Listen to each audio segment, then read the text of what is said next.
la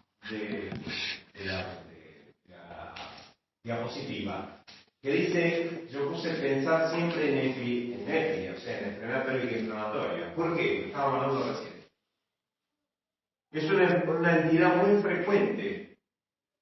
Lamentablemente no hay registros. No es vieron que hay enfermedades que tienen un registro obligatorio, con lo cual uno puede saber, puede presumir más o menos en qué porcentaje de esta entidad puede haber. Por ejemplo, viene un caso de una paciente con sífilis, hay que registrarlo. Con otra enfermedad hay que registrarlo. Esta no tiene registro, con lo cual, como es la manifestación puede ser tan amplia, no podemos lograr un registro concreto que sería importante. ¿Por qué? Por las secuelas que puede llegar a dejar. Sobre todo si no la detectamos a tiempo, si no la detectamos, la dejamos transcurrir, puedan aparecer a futuro. Y son secuelas muy importantes, que para el paciente es muy importante, llámese, ahora lo vamos a ver, me estoy anticipando algunas cosas, como puede ser la pérdida de la fertilidad, y con tratamientos y con... Hola, ¿cómo estás? ¿Él lo va a hacer mejor? No. Pero quirúrgica. Ah, Quirúrgica.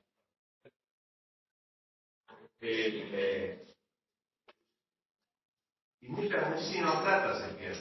O sea, primero la salud del paciente y después lo que implica el tratamiento posterior si no hacemos un diagnóstico preciso, en tiempo y forma.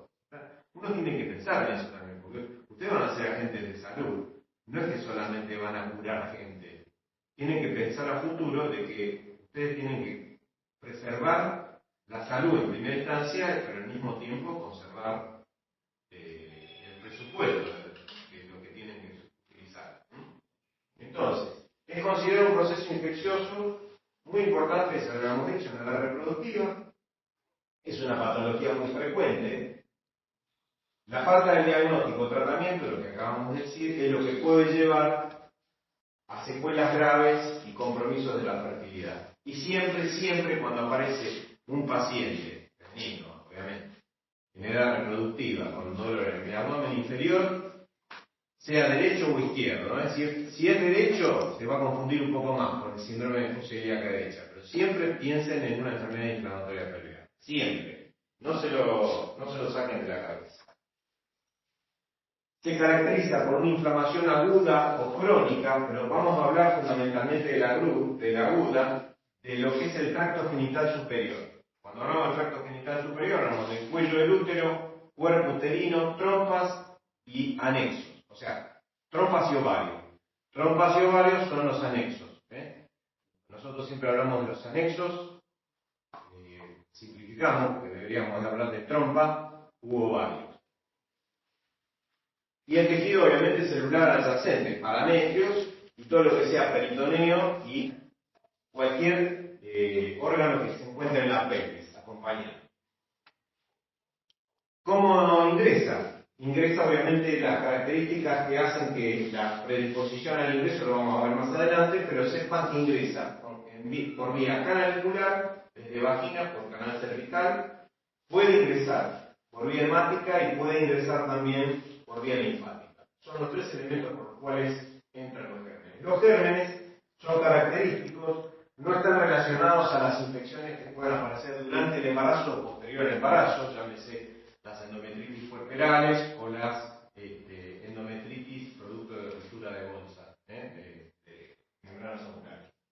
Tampoco están relacionados con aquellas infecciones que aparezcan después de un acto quirúrgico, salvo que sea un acto quirúrgico endouterino, por ejemplo, una maniobra instrumental de un raspado, la colocación de un DIU o un SIU, lo que puede traer aparejado por arrastre mismo, estaríamos favoreciendo el ingreso por vía canalítica. Bueno, en esta denominación se incluye la endometritis, que es la inflamación del endometrio, la anexitis, que sería la salpingitis y ooforitis, que sería de trompa y ovario, y la pelviperitonitis. Eso después, de acuerdo al grado de infiltración o de inflamación, nos va a dar a nosotros un cuadro de qué grave es esta enfermedad. O sea, en qué estadio estaría, más que nada. Y acá, tenemos datos de Estados Unidos que ahí sí se puede leer. Y fíjense que realmente es una cantidad muy importante de apariciones de esta enfermedad, con un costo bastante importante. Como no hay, dijimos al principio, un programa de vigilancia, o no existe una ley que tenga que ser de, como se dice, de registro de la aparición de la enfermedad, no tenemos realmente forma de controlar, no sabemos controlar. Sabemos que es muy frecuente. Y generalmente sabemos muchas veces por los tratamientos que hay que hacer por las secuelas que produce.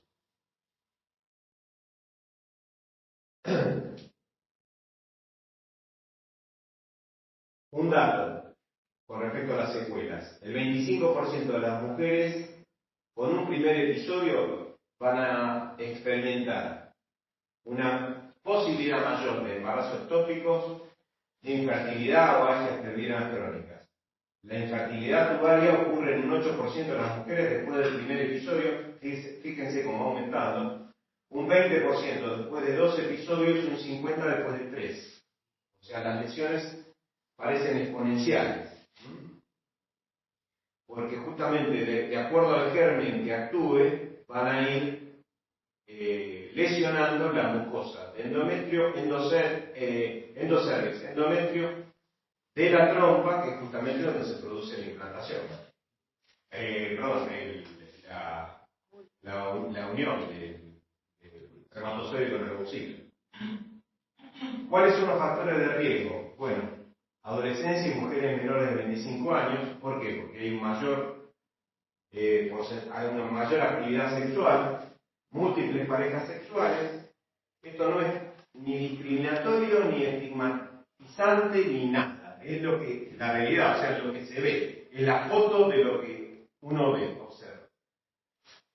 Parejas sexuales con uretritis o enfermedades de transmisión sexual asintomática, como clamidia, como micoplasma, relaciones sexuales intermenstruales, episodios previos de enfermedad inflamatoria pelviana, o enfermedad de transmisión sexual, o vaginosis bacteriana. ¿Saben la diferencia entre vaginosis y vaginitis? Por si alguno le pregunta, la vaginitis es la inflamación de la vagina. La vaginosis es la infección bacteriana. O sea que una vaginosis produce una vaginitis. ¿Está? Pero no todas las vaginitis pueden ser producto de una vaginosis. La vaginosis siempre hay un germen. La vaginitis, inflamación, puede ser por falta de estrógeno. Y maniobras, lo que habíamos dicho al principio, maniobras instrumentales como colocación de dispositivos intrauterinos, raspado uterino, histerosalpingografía, histeroscopía. Las maniobras instrumentales intrauterinas que se les puede ocurrir. Por arrastre, que no tiene nada que ver con alguna cirugía uterina. ¿Está? Y los gérmenes son otros. Bueno, factores de riesgo disminuidos. Sigo sin estigmatizar, esto es fotografía de los casos. Monogamia, métodos de la utilización de métodos de barrera como anticonceptivos, obviamente. La utilización de los métodos de barrera lo que hacen es, primero, limpiar de gérmenes la mucosa vaginal y al mismo tiempo impedir que ascienda. Ustedes saben que los métodos de barreras los conocen, ¿no? Sí. El preservativo, el diafragma. Prácticamente el diafragma ya se usa muy poco. Y el diafragma estaba asociado a una jalea espermicida. Esa jalea espermicida muchas veces funciona como un antiséptico. Y los usos de anticonceptivos orales. En los anticonceptivos, ustedes saben, bien anticonceptivos, ¿no? Vieron que están los que son combinación de estrógeno y gestágeno, son los más frecuentes, los que más se utilizan, con minidosis. Los que son solamente gestágenos, que los mecanismos de acción son diferentes. Uno es un anovulatorio y el otro lo que hace es un medio hostil para el ascenso del espermatozoide, es un moco cervical hostil, que son los gestágenos. El moco cervical hostil, o sea, la modificación del moco cervical sería un elemento protector. pero la presencia de los estrógenos, ustedes recuerdan, si es que le dieron en la clase, el efecto del estrógeno en el cuello. ¿Saben algo de eso? ¿No estimulaba la proliferación celular en el cuello? Claro, lo que hace es, para que se dé una idea, divertir el endocérvix hacia afuera. Entonces expone más el tejido columnar del endocérvix para que después el epitelio cervical lo pavimente. ¿Se acuerdan que si vieron colposcopía, vieron alguna colposcopía, existe la zona de transformación? La zona de transformación es la unión del epitelio columnar del endocérvix con el endotelio columnar del endocérvix con el epitelio. El estrógeno lo que hace es como que manda el epitelio columnar para afuera, con lo cual expone más al tejido que no es epitelio, es endotelio, sea colonizado. Y el endotelio es más fácil de colonizar que el epitelio. ¿Se entiende? Entonces, había una dicotomía entre los anticonceptivos. Si uno sería protector y el otro no sería tan protector. ¿Se entiende? Bueno, dulces vaginales, lesiones cervicales, y obviamente si el paciente está inmunosuprimido, tiene un trastorno de inmunidad, va a favorecer el ascenso de los casos. La mayoría de los casos son producidos por clamidia y neisseria. Serían los más frecuentes. La clamidia es más difícil de tratar porque es silente, más silente, o sea, no produce tanta sintomatología.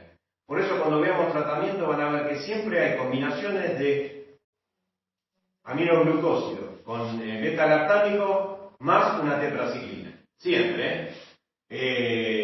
Doxiciclina más beta-lactámico y, no sé, o cefalosporina y beta-lactámico, pero siempre una tetraciclina.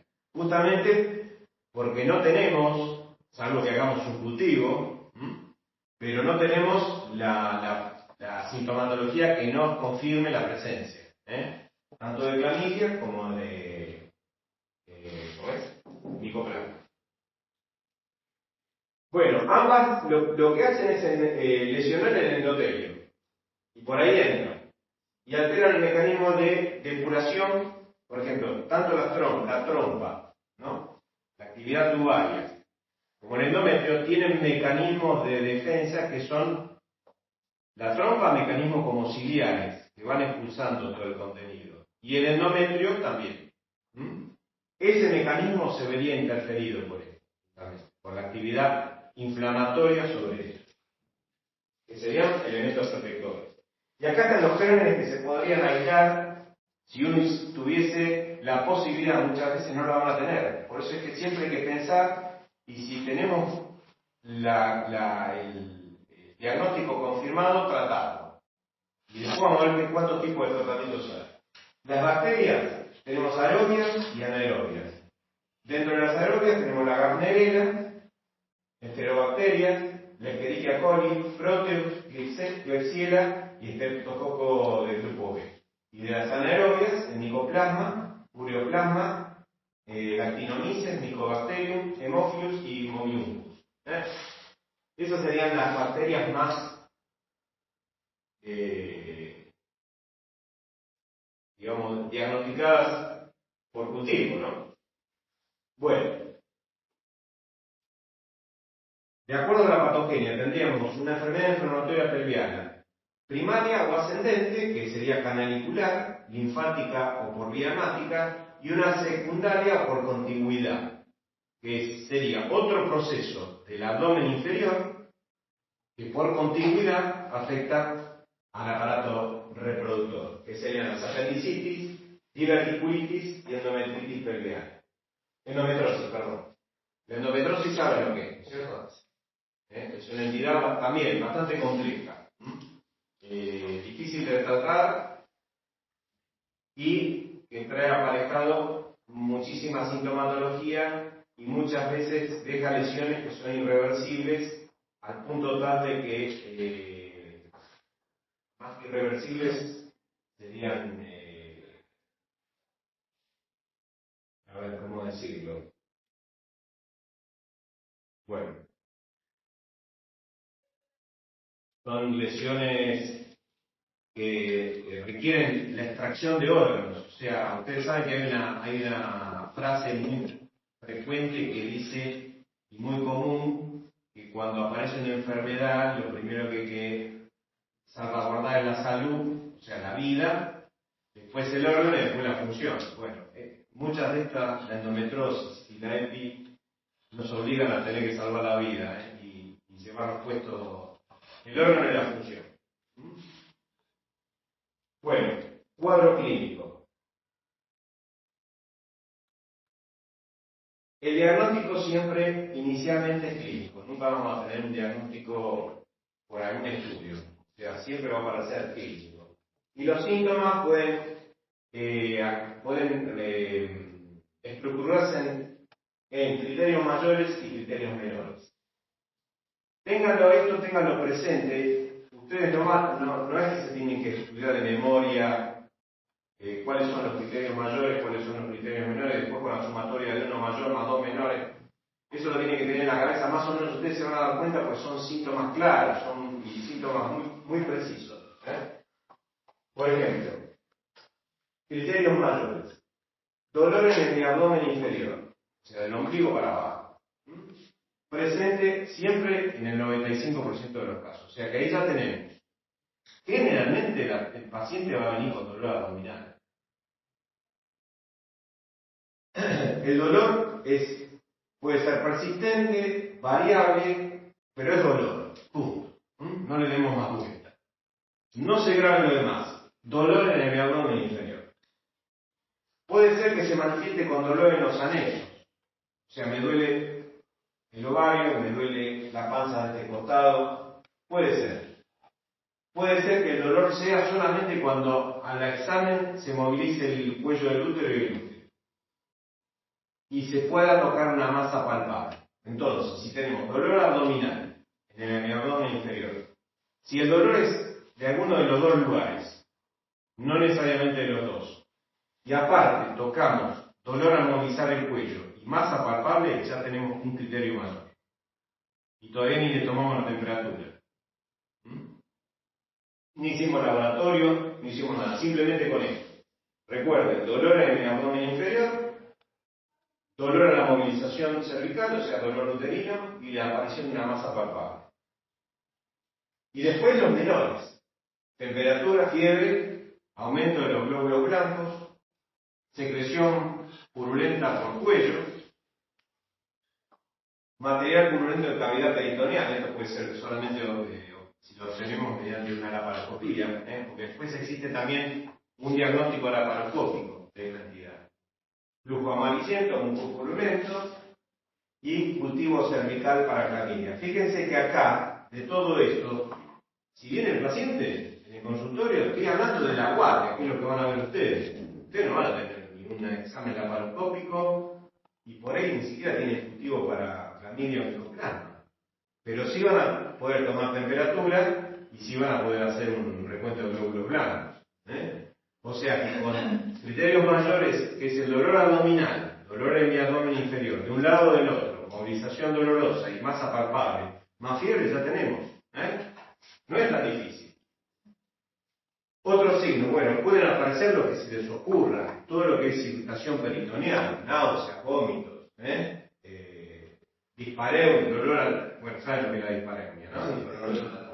Sinusorragia, sangrado, manchado, son todos otros signos que pueden aparecer, pero lo que ustedes tienen que enfocarse en lo que hablamos antes, o sea, los criterios mayores, dolor abdominal, siempre pensar en esto, y le agregamos uno menor, y si aparece uno de estos, mejor.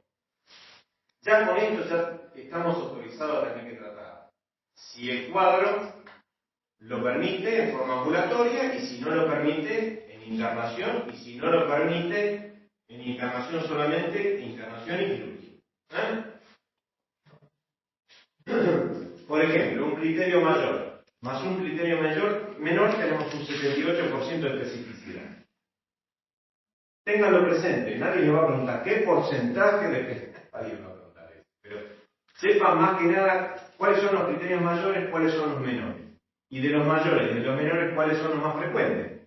Con eso es suficiente. O sea, el criterio lo tienen que tener. Nosotros tuvimos en la guardia una chica que vino con un dolor abdominal en todo el abdomen inferior, con fiebre y con una notita de que había estado hace un mes con una EPI internada en allá le hicimos el laboratorio, el primero había llamado a ginecos.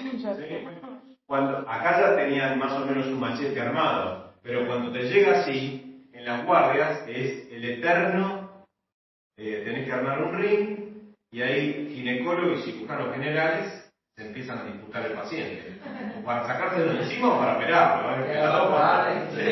Te quiere atacar. Sí, pues no, es una apendicitis, no, que es una EPI, no, que es bueno, ¿qué pasaba cuando me pasaba a mí? Vamos los dos. Operamos los dos, voy yo, listo. Si es un apéndice, lo saco yo y vos me ayudas y aprendo, y si es una EPI, lo operas vos y yo te ayudo. Listo. Sí, se dirimía de esa forma, ¿viste? Medio como a las piñas, pero es así, o sea, es el abdomen de una mujer en edad reproductiva, el abdomen inferior, el abdomen agudo del abdomen inferior es terrible, terrible porque tiene eso. Y ahora vamos a ver los diagnósticos diferenciales. Yo vi en la guardia un caso en la guardia de gineco. Había tenido una paciente de unos 58 años con dolor en el abdomen inferior, hicieron la maniobra de Frenkel positiva, tenía masa palpable, tenía fiebre y le habían hecho un laboratorio y tenía leucocitos altos, así que iban a hacer una laparotomía a ver qué encontraban. Sí, lo ideal es hacer una laparoscopía, ¿no? Claro, lo ideal, pero bueno, no todos manejan el laparoscopia. No, pero hay otros cuadros que son similares que confunden. Apendicitis es uno, pero hay más. Por ejemplo, el embarazo ectópico. Un embarazo ectópico tubario. ¿Produce dolor? Sí. ¿Masa palpable? Generalmente sí. ¿Qué no produce? Fiebre. Y el abdomen agudo de un ectópico no es como el abdomen agudo infeccioso. ¿Ustedes tocaron en la panza cuando defiende? ¿Tocaron alguna vez una panza? Sí. Vieron que van bajando la mano y como que va temblando la mano, como que se va defendiendo. El abdomen agudo del embarazo ectópico no es así. O sea, tiene irritación peritoneal, pero uno puede introducir la mano. Duele, obviamente, pero... Y obviamente que hay otros factores. En el ectópico tenemos fiebre, en la EPI tenemos fiebre, en el ectópico no. En el ectópico tenemos un descenso brusco del hematocrito, con una curva de hematocrito que va en descenso, si es que nos da el tiempo, ¿no es cierto? Porque muchas veces nos da. Ustedes piensen que el ectópico, habrán visto la clase de ectópico. El ectópico, si vos no haces nada con el paciente ahí, ves la muerte, ves cómo se muere. Sin embargo, la cirugía es hacer una incisión, y es por una cirugía transabdominal, ¿no? Una incisión, agarrar el lugar, poner dos clavos, sacar la trompa rota y ya está, se solucionó el problema. Es una de las cirugías más simples que hay dentro de la escala de cirugía, de complejidad de la cirugía. Sin embargo, si no la puedes hacer, se muere el paciente, no hay vuelta. Porque le podés transfundir, pero lo va a perder. Y la beta va a estar aumentada. Aumento de la subbeta. A ver, está muy bien lo que es, eso lo vamos a ver, pero vos tenés que pensar siempre con lo mínimo que dispongas como para poder hacer la diferencia. Acá pedir una subbeta en el medio del monte, no existe. Entonces, vos le ves las características, palidez, sudoración, o sea, que se va impotenzando. La EPI habitualmente no te produce palidez, te puede producir una palidez, pero cuando ya tenés un cuadro tóxico infeccioso. Pero si no, realmente están rubicundos, están viste con fiebre. Bueno, el método complementario, el laboratorio, la parte de microbiología, los distintos cultivos que podemos hacer, pero esto es cuando ya tenemos algo ambulatorio. Si viene el paciente con un cuadro agudo, todo esto lo vamos a dejar para después. Tenemos que resolverlo antes. O sea, hay que hacerlo, pero se extrae o se hace todo lo que haya que hacer, pero se actúa primero.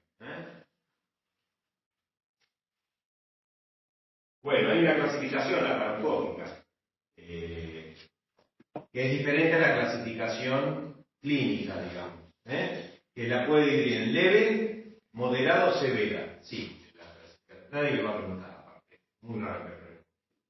Donde existen distintas características de los órganos del aparato genital intrapélvico. Por ejemplo, en la leve solamente hay eritema, con edema, la trompa se mueve libremente. La trompa cuando se va congestionando, se va infiltrando, se va endureciendo, es como que parece un cactus. Cuando ustedes la pueden tocar y se maneja libremente, estoy hablando con las manitos de la parcopia, ¿no? Pero cuando están infiltradas es como que uno le da la sensación que lo va a tocar y se va a romper. ¿Vieron cuando tocan la hoja de la aloe vera que uno dice esto se parte? Bueno, así parece. Moderada cuando aparte ya aparece material purulento, no hay movimiento de las trompas, y severa cuando hay tiosalgia, o sea hay un complejo ya de ovario trompa. Por ejemplo, no sé si la llegan a ver ahí. Acá la ven, en esta la ven mejor. Acá tenemos fíjense que hay material purulento, las trompas están fijas, hay fibrina, y el material purulento en el duplex, de abajo. Esta es una imagen laparoscópica. Fíjense la trompa acá, el grosor que adquirió y el acceso que hizo con el ovario. Miren esta, ¿dónde se va? El laparoscopio entra. ¿Viste alguna vez una laparoscopía? En la laparoscopía lo que tenés que hacer es una cámara abdominal, porque digamos, el espacio es virtual dentro del abdomen. ¿Entiendes? Sí. O sea, tiene que lograr armar una cámara real. Y eso, la cámara real, la armás con insuficción de CO2 a presión en el abdomen. Entonces queda un espacio real. Y después introducir por el ombligo un trocar, por donde vas a poner la óptica, que lleva, obviamente, la imagen y la luz. Eso lo puedes hacer con la óptica solo o le adosás una cámara y lo ves en un monitor. Lo que se llama la video, que ahora está todo así, video de la laparoscopía. La imagen siempre va del ombligo. O sea, imagínate que la cámara va desde el ombligo. O sea, que todo lo que ves la imagen va a estar, la toma de la imagen es superior.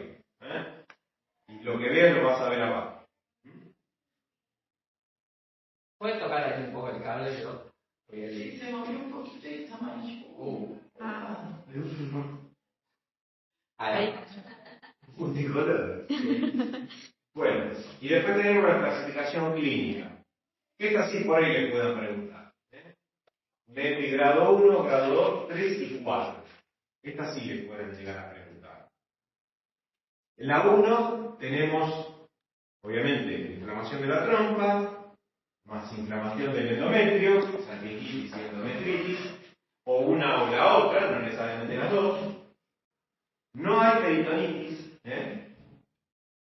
y acá el objetivo es erradicar los síntomas y la infección, conservando la estructura y la función de las trompas. Esto se maneja al ser grosero de taquito, digamos. Tome esto, tome este antibiótico y con este antibiótico, cuando termina esta serie de antibióticos, toma lo que habíamos dicho, la tetraciclina. La EPI grado 2 ya ahí es otra cosa. En la EPI grado 2 ya tenemos una inflamación de la trompa aguda, pero ya tenemos signos peritoneales. O sea que ya duele el abdomen cuando lo palpamos en profundidad. Entonces ya hablamos de la peritonía. Eso ya requiere internación, porque el tratamiento antibiótico lo vamos a tener que hacer por vía endovenosa, no ambulosa. Se cortó de luz. Se cortó la luz. ¿Se cortó la luz? Se cortó la luz. Bueno, vengan acá. Ah, no. No, saltó la. Lo vimos. Saltó No, la. la térmica del enchufe es otra. Alguno de los dos. Vamos a ver el ¿Ya pasó? Sí. Sí. Hasta te diría que por referencia, acá al lado también un campo. Bueno, a ver, vengan a ver si lo pueden ver acá. Sí, no disminuye. Tenemos entonces la EPI grado 1, acuérdense, esta es la clasificación clínica. Sí, lo que no sé cómo, fíjate. Pasa que cuando vaya ponen ese modo. Ahí está, maravilloso. Esa probada materia. Bueno, la grado 1. Grado 2 dijimos que ya es aquí de internación. ¿Por qué? Porque el tratamiento y el soporte del paciente es de mayor complejidad. La grado 3 es cuando tenemos una salpingitis aguda, ya con acceso de signos de absceso tubovárico. O sea, ¿qué tocamos? Más. Perfecto. Acá lo que nos queda es preservar la función y el órgano, si podemos. Primero la función y después el órgano.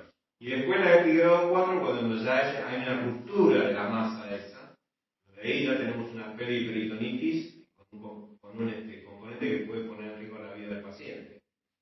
Y ahí el diagnóstico no va a ser la masa, sino el compromiso general. Exactamente, ya viene el paciente que viene tóxico, pero es raro, yo hace mucho que no veo esto, hace mucho. Los pacientes ya generalmente saben que están con un problema y ya, pero hay veces que por ahí los médicos buscan otra cosa y buscando otra cosa se pierden esto.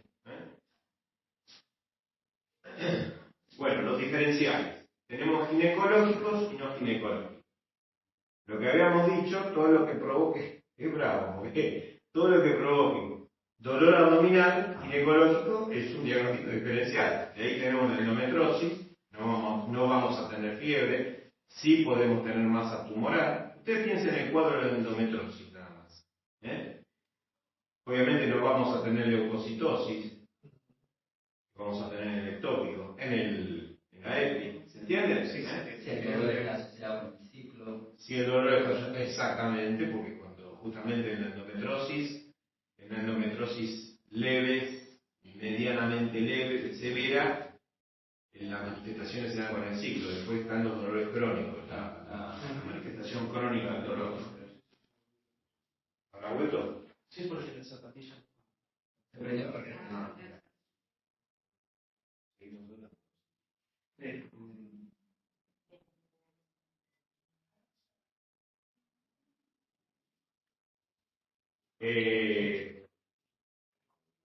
La torsión del ovario. ¿La vieron eso, no? El ovario, cuando adquiere una masa determinada, o sea, un peso y un volumen, tiene una movilidad diferente, los ovarios están colgados, literalmente, están suspendidos, parecería en el aire. Como no es una cavidad real, están mantenidos, están, digamos, acobijados por las asas intestinales, todo. Pero uno ve los ovarios están colgados, y eso aumenta de volumen, empieza el batajo de campana. Y uno de los problemas es que se torsiona. Cuando se torsiona, ya lo deben haber visto, se infarta, se produce un infartamiento, empieza el dolor y bueno, perdés el órgano. Eso es masa tumoral, dolor, pero no tiene fiebre, no tiene leucocitosis. La presencia de miomas en necrobiosis. Muchas veces los miomas que son subserosos, o sea, no son intramurales, pueden ni submucosos, sino son los que están afuera del útero. Es una masa, no produce dolor, no produce fiebre, no produce leucocitos. Como ven, el efecto es amplio. Y después los pólipos, bueno, los tumores. Todavía no tenemos. Después, lo no ginecológico puede ser enfermedades urinarias, cólico renal, todo lo que sea. Tengo que. Está bien. Enfermedades urinarias, todo lo que sea dolores ureterales, en los puntos ureterales, bien, el punto uretero inferior puede, digamos, confundir. Lo que no hay masa tumoral, sí hay fiebre, sí puede haber leucocitosis, con lo cual muchas veces hemos abierto el abdomen y no encontrar nada. Enfermedad del aparato digestivo, como apendicitis, diverticulitis, colecistitis. Hay veces que irradia el dolor hacia, no irradia es temperatura. Propaga el dolor hacia la fosa ilíaca derecha. Colon irritable. O sea, como ven, el espectro es muy amplio. Pero tienen que tener presente que dolor en el abdomen inferior, edad de la mujer, antecedentes de enfermedad o no, déjenlo fuera también. Dolor, fiebre, tumor, masa tumoral palpable, tienen que tratar. Igual también, hablando digamos, de la edad que sea reproductiva, hoy en día las mujeres más... Bueno, por eso, pero es más frecuente en esa... Estoy totalmente de acuerdo con vos. La posibilidad, el espectro se amplió, etario, ¿no? Pero se da más ahí. Claro. Porque es otra relación, o sea, hay otro intercambio. Bueno, esto después se los voy a pasar, si quieren son distintos diagnósticos diferenciales, para que lo tengan presente. Tratamiento. El grado 1, acuérdense, porque el tratamiento es de acuerdo a la que habíamos hablado de la clasificación clínica. Grado 1, tenemos varios esquemas, pero ustedes piensen que siempre tenemos o un beta-lactámico, o una cefalosporina, pero siempre combinada con un aminoglucósido o no, pero siempre, terminado el tratamiento, se agrega la doxiciclina. Siempre. Eso es justamente para clamidia y micoplasma.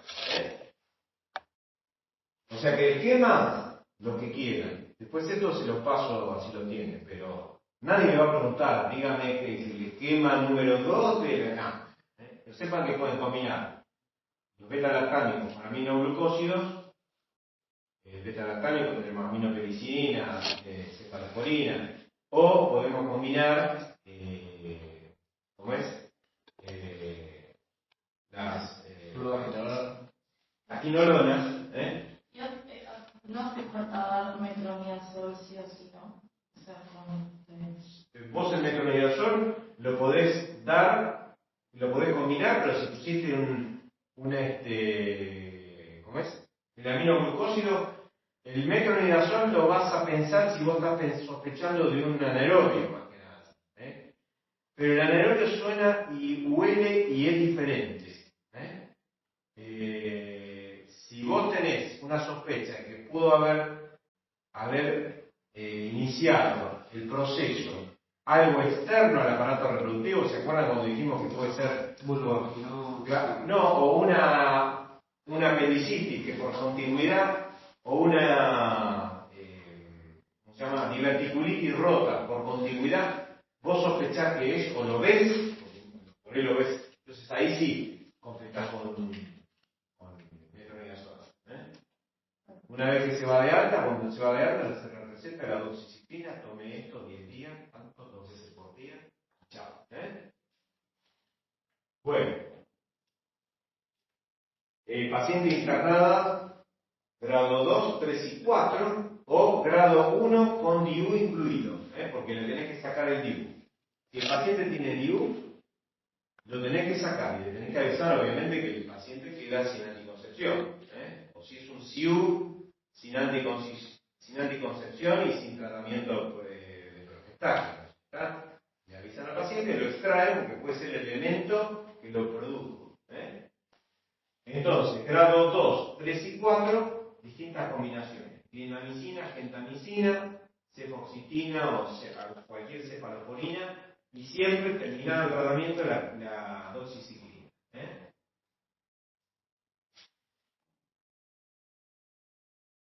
Bueno, obviamente reforzar el tratamiento con la pareja, sobre todo sospechando de clamidia. Bueno, esto sería un esquema más que nada ambulatorio. Tratamiento quirúrgico. Ante la presencia de un absceso tubovárico o una pelviperitonitis, ahí tenemos que hacer una intervención. Y lo que podemos encontrar es un piosartris, o sea, la trompa engrosada por contenido purulento dentro, el ovario encapsulado con fibrina y contenido purulento, lo que se llama piovario, absceso de ambos, o sea, un complejo entre la trompa y el ovario, hacen como un tumor, forman un tumor, que haga un acceso en el Douglas, como tenía esta laparoscopía, que se veía el fondo todo velado. Parametritis con acceso de ambos parametrios, una peritonitis difusa, o sea, ustedes saben el abdomen, está el peritoneo de un grosor de 5 milímetros. Cuando ustedes vieron el peritoneo es 2 milímetros. Engrosado, duro, acartonado. Y bueno, como dije, siempre retirar el DIU, luego de administrar, antes de operar, ya está decidida la cirugía. Se administra antibiótico por vía endovenosa, se retira el DIU y después se va a la cirugía. O sea, la paciente tiene que ir al quirófano, a la cirugía ya con el antibiótico establecido. Bueno, ¿cuáles son las complicaciones? Esterilidad en 15 a 20% de los casos. En pacientes con recidivo un 40%, era lo que habíamos visto antes, o sea que era un aumento casi exponencial. Aparición de embarazos ectópicos por la lesión que pueda quedar en la trompa, entonces la fecundación se puede hacer y por lesión de la trompa el huevo no va a migrar y queda ahí y se implanta ahí. Dolor pelviano crónico, esto es lo que habíamos hablado, por adherencias múltiples, sinequias que puedan llegar a quedar. Hay un síndrome que está dado por la clamidia y por el gonococo que produce una irritación peritoneal y a nivel suprahepático produce como múltiples sinequias o adherencias que se llaman en cuerda de violín.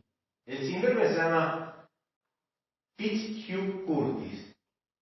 A algunos se lo puede preguntar, que es una perihepatitis, producto de clamidia y gonococo. Téngalo, alguno se lo puede preguntar, no soy yo, A algunos se lo puede preguntar. La perihepatitis, síndrome de Fitzhugh-Curtis, después ahóndenlo si quieren, que produce una sinequia en la cápsula de Gleason al diafragma y con contenido líquido abdominal.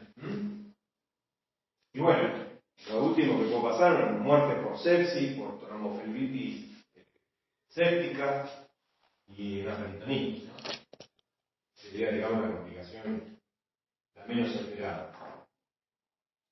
Y bueno, con respecto a la clamidia, es una bacteria de orden clamidiales, familia de Guanayán. Dos cosas, esto es fuera de la clase ya, se me paso, pero no tiene nada que ver con la clase, más que nada para reforzar lo que es la clamidia. Es algo muy silente, es de muy fácil transmisión, de muy fácil tratamiento, pero muy difícil diagnóstico. Y ahí tenemos problemas. Más en la mujer. Más en la mujer. Sí. Ahí tenemos el problema. Porque fíjense en el dolor que produce en la mujer sobre todo y cómo no tiene potencial, no tiene una manifestación tan clara como lo anterior. Entonces pasa de largo y después la mujer tiene deseo de gestación y no queda embarazada, entonces ahí empieza el tratamiento y todo lo que es el manejo de la paciente estéril o de la pareja estéril, donde una de las cosas que hay que hacer es una laparoscopía de control, estudio de clamidia, pero pasa. Y bueno, y nada más, esas dos eran. Entonces el embarazo ectópico puede ser una complicación y a la vez un diagnóstico diferencial. Exactamente. Es una complicación y lo tenés que pensar en un paciente de edad reproductiva, ahí sí tiene que ser de edad reproductiva, con dolor abdominal, pero hay distintos elementos que te lo hacen diferenciar. Es más, la fiebre, la leucocitosis, no aparece. Y generalmente se manifiesta, muchas veces el ectópico se manifiesta con un estado sincopal, o sea, el paciente que está caminando y siempre va, ¡pum!, cae. Una mujer joven, de edad reproductiva, que se desmaya, se recupera, se vuelve a desmayar, tiene que pensar en un ectópico. Yo diagnostiqué uno al lado del cesto de basura, que abajo tiene al cardiólogo que vino a dar una clase y se desmayó, se desplomó. Yo la había visto un poco pálida, más pálida, es una chica rubia, la vi un poco pálida, pero qué sé yo. Cuando sale, plum, se desplomó. Vamos todos, la ponemos en la acostamos en el piso porque no sabíamos qué pasa, se recupera. Entonces yo le pregunto, ¿no sé que estás embarazada? Me parece que sí. ¿Listo? Camilla, ecografía, al quirófano. Tenía el tópico complicado. El jefe de ella me gastaba, pues en qué lugar hiciste el diagnóstico, al lado de un tacho de basura, por lo menos que se va a consultar. Pero bueno, es así, se dan así los casos.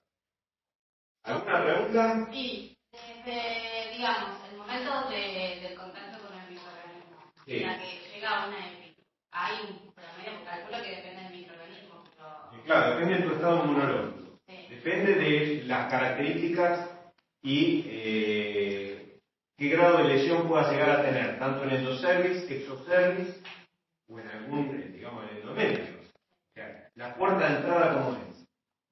¿Qué tan importante es la inyección de gérmenes? La virulemia. Todo eso lo tenés que tener muy presente. ¿En qué tiempo? Y es variable eso.